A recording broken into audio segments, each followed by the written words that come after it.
Hello, my name is Kimberly Cardenas, and I am a student at Stanford University studying sustainability.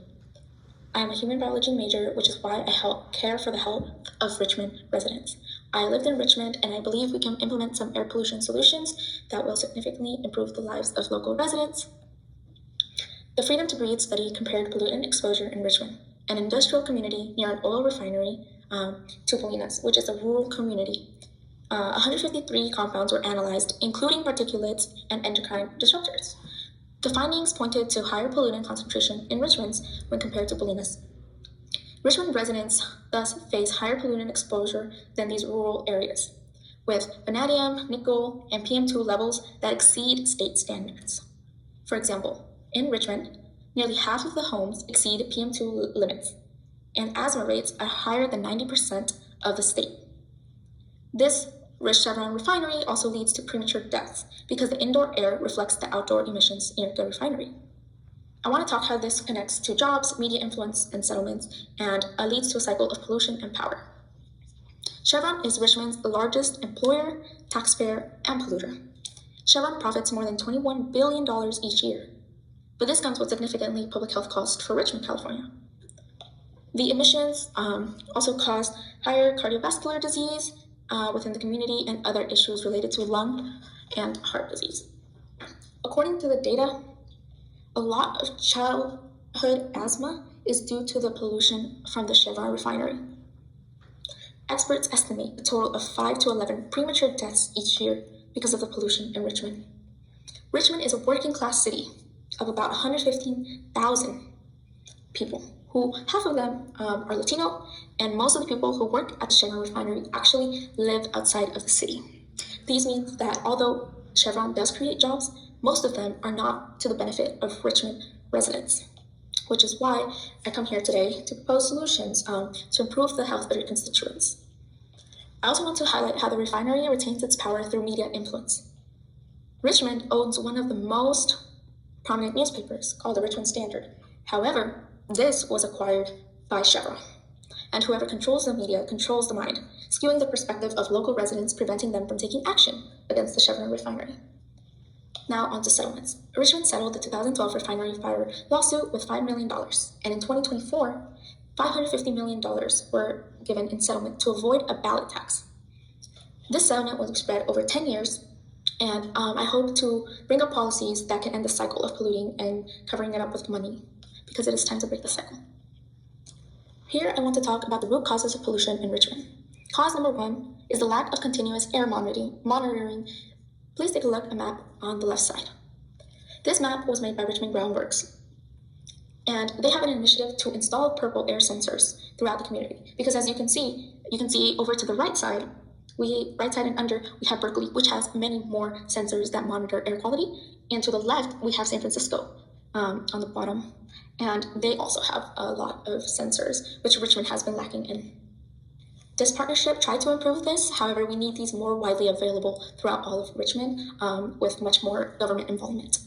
Cause number 2 is the influence of the Richmond Standard on the perspective of people. The Richmond Standard used to be a credible source of information. However, being controlled by a billion-dollar corporation who hides their wrongdoings is not right. They include misleading headlines and ignore information about their harm to the environment. They do not report on their fires, or they report about their flarings in ways that don't make them look bad. The cause number 3 is the longevity and flares. Since July 3rd, 1902, Richmond has had this refinery made by Chevron. This is almost a century long of harm to Richmond residents and their health. Chevron also has their headquarters in San Ramon. This is where they have their corporate workers. Given the history of Chevron and the longevity and flares, all of these are reasons for pollution and harmful substances in the air that harm the residents.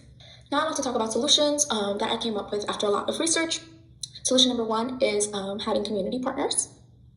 Richmond already has community partnerships with Contra Costa Health Services, Asian Pacific Environmental Network, Communities for a Better Environment, and they all do great work. But I want to highlight groundwork, which I will talk about later. Another solution is establishing a reparations fund. Racial justice is at the front line of everything that we want to do. Richmond has been a place of predominantly Black and Latino families, and a lot of the children have grown up to have health problems because of the immense pollution. If we want restorative justice for marginalized people, we must track them down and give them reparations funded by Chevron. Another solution could be electrostatic or HEPA air filters. These have been proven to be effective. In a case study in India, the electrostatic filters significantly reduce PM2 levels indoors. The final solution is departure and cleanup. Chevron needs to leave Richmond. They have done too much harm for too long. And settlements could be used to create and budget a restoration of the area where they were located at. Now I want to go over the exact policy recommendation and supportive evidence that I have for each of these. So for policy number 1, we can do 5% of the budget towards planting trees with groundwork. We've had previous partnerships with them, and the effect of this would be to lower CO2 and other pollutants in the air. Policy number 2 is mandatory filters for all homes in Richmond by 2026. This is a more immediate effort which improves indoor air quality and will help decrease the exposure to pollutants. Policy number 3 is reparations fund by 2028 for people who have lived in Richmond and higher compensation for those with COPD, asthma, etc. The effect of this will be that people will have money to either move out of Richmond or get medical treatment. Policy number 4 would be increasing crude oil taxes significantly in 2034. The effect of this, we hope to be the relocation of Chevron. They recently announced that their San Ramon location headquarters will actually be transitioning to Houston over the next 5 years. So we believe that the operations team can also follow the corporate team after. With this timeline of planting trees, air filters, reparation, crude oil, we will lead to a healthier Richmond. All of these policies are interconnected and build upon one another in hopes of improving the environmental justice, public health, and socioeconomic equity of Richmond residencies. Planting trees, improving air quality, and these air filters that combat pollution in the short term are great initiatives, but in the long term, we would like Chevron to leave Richmond. By taxing crude oil, we discourage the reliance on fossil fuels while finding sustainable alternatives, and these policies all create a long-term vision for a cleaner, healthier Richmond. And as policymakers, this would be a historic improvement of environmental health.